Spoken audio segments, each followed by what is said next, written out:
Hello, I'm Father Bart Giger, and welcome to week 2 of our 9-week prayer novena for the Boston College community, using the prayers of St. Ignatius Loyola for prayer and reflection. Our theme for this second week of the novena is moderation and self-care in the spiritual life. This is a theme that was very, very important to Ignatius. He emphasized it all the time with his fellow Jesuits. And it flowed very naturally from his fundamental principle, which we discussed in the first week, the greater glory of God, or the more universal good. And if you remember, Ignatius makes as his basis the idea that all else being equal, we want to try to make our decisions on the basis of what will edify the most people, draw them closer to God and to each other. Okay. And so if you take that as your criterion for life, so to speak, the criterion for all the decisions that you make, then what practical implications start to flow naturally from that? And the first one that we're going to talk about is, as I said, moderation and self-care. Okay. And so to begin, we might look at a prayer, a very beautiful prayer that is commonly attributed to Ignatius today. I'm sure you've heard it. And it's, Lord, teach me to be generous, to serve you as you deserve, to give and not to count the cost, to fight and not to heed the wounds, to labor and not to seek for rest, to toil and not to seek any reward except that of knowing that I do your will. It's a very beautiful prayer in its own way, but Ignatius never said that. I hope I don't scandalize anyone. And as a matter of fact, not only did he not say it, but I would argue that it's actually very contrary to some of his key values. All right. So to be honest with you, I don't think he'd be very happy today if he knew that it was being attributed to him. All right. It actually was written by a French Jesuit in the late 1800s. And then somehow, we don't know exactly how it got attributed to Ignatius. So to begin, why was this value so important for Ignatius? It's important to understand, first of all, the historical context that he's working in. Today, Christians in general, we kind of have the impression that not too many Christians are worried about going to heaven. They're not anxious about whether or not they're going to be saved. We more or less seem to take that for granted. But in the 16th century, it was actually just the opposite. From what we can tell, it seems that a great number of Christians were very preoccupied with whether or not they were going to heaven. It weighed very heavily on their minds.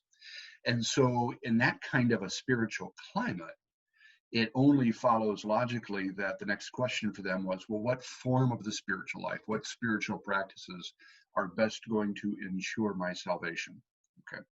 And so the general answer, the conventional wisdom in the 16th century, was that the two keys to really ensure your holiness were long hours of prayer, formal sit-down prayer, and asceticism, like rigors that you practice with your body in order to train your will, in order to to do penance, like fasting and asceticism, maybe sleeping on the floor instead of a soft bed, all kinds of rigors like that.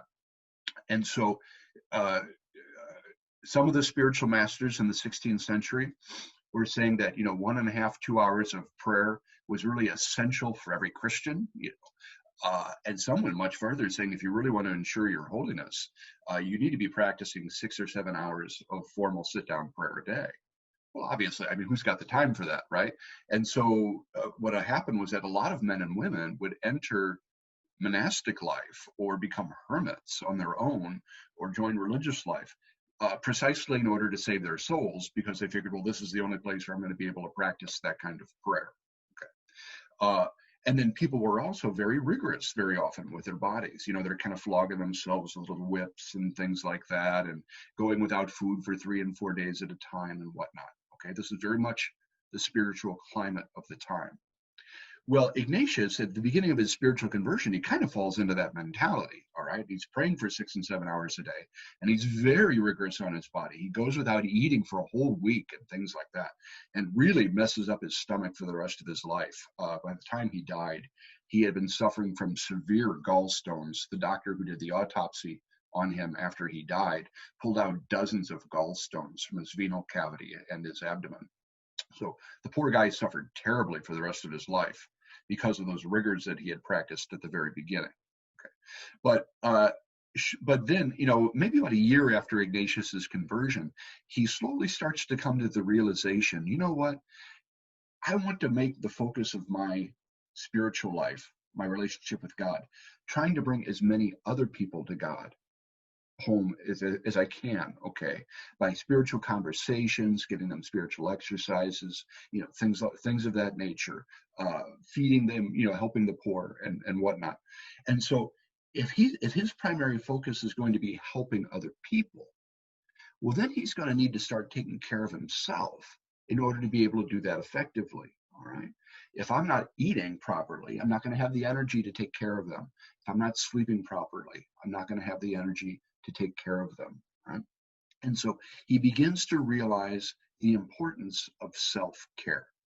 And this in itself, this might sound surprising, but this is actually very controversial in the 16th century, because in general, Christians at this time, obviously we're speaking very broadly here, a lot of them were nervous about helping others, trying to convert sinners or help the poor or something like that, because they were afraid that service to others distracted them from that prayer that they were supposed to be doing. And so in that sense, kind of jeopardized their spiritual life if they were helping others. And many of them were afraid that if they try to help others, like convert sinners, for example, then the sinners might actually tempt them into whatever sin that they were doing, that kind of thing, and be tempted by the lures of the world to fall away from their commitment to prayer. Okay. So there was a real ambivalence about serving others for a lot of Catholics at this time. But then ironically, the other reality was that a lot of them chose to go to the other extreme and to work themselves into the ground in the service of God, to become a martyr by extension, so to speak. All right. So in other words, work for the poor 15, 20 hours a day until you drop from exhaustion. Okay. And so, it was kind of this weird dichotomy, one extreme or the other in the spiritual life. And so, you hear all these medieval stories of saints, of like priests, for example, who would hear confessions for 15 hours a day until they fell over, things like that, and collapse from exhaustion. And it was kind of implicitly held up as a model for emulation. So this is the climate in which Ignatius is working. But he comes along and he says, whoa, wait. He says, I want to squeeze the most good that I can out of my Jesuits over the course of a long, healthy lifetime. He says, I'm not dumping all this money and time into your education so you can burn yourself out in a few years in a brief blaze of pious glory. All right. I want you serving others for 50 or 60 years if possible. And so what that means is I want you to get, when you can, 2 or 3 good meals a day, 6 or 7 hours of sleep a night, none of this flogging yourself and stuff like that. Okay, moderate asceticism. Asceticism to a moderate degree is always necessary, right? And then most importantly, realize that you can't do everything. If you try to do everything, you're going to run yourself into the ground, and then you're no good to anybody, right? And so the hardest part about self-care and moderation is sometimes you're going to have to say no to good people who ask for your help. All right. Oh, and you'll feel terrible. It feels bad, when you have to do it, you'll feel about this big. Okay. But that doesn't mean you're a bad person.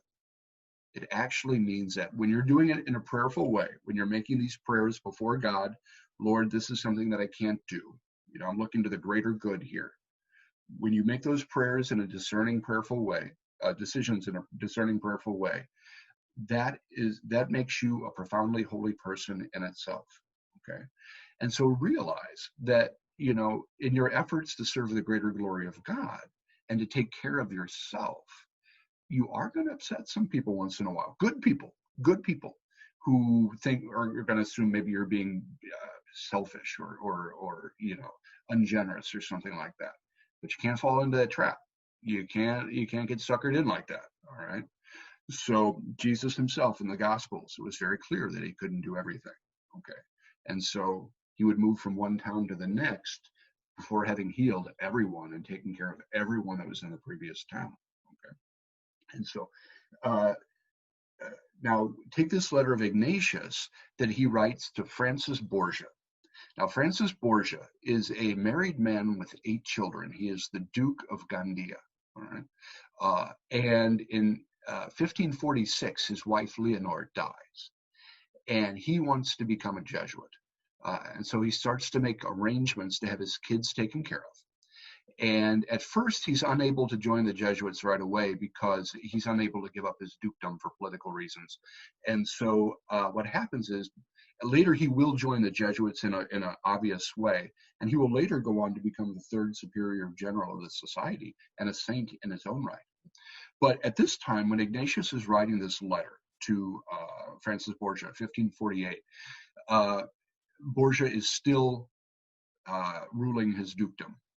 And he very much is working out of that traditional spirituality of long hours of prayer and asceticism. Okay.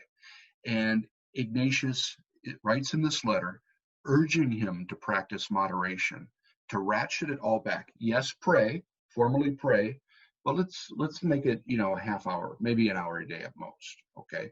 Yes, practice some fasting. That's always essential, but let's keep it in moderation. Okay. And then Ignatius makes a very telling comment about halfway through the letter. He says, in effect, Francis, it's actually more important. It's wonderful to be able to find a sense of consolation and peace in formal sit-down prayer, to kind of compartmentalize God in that way.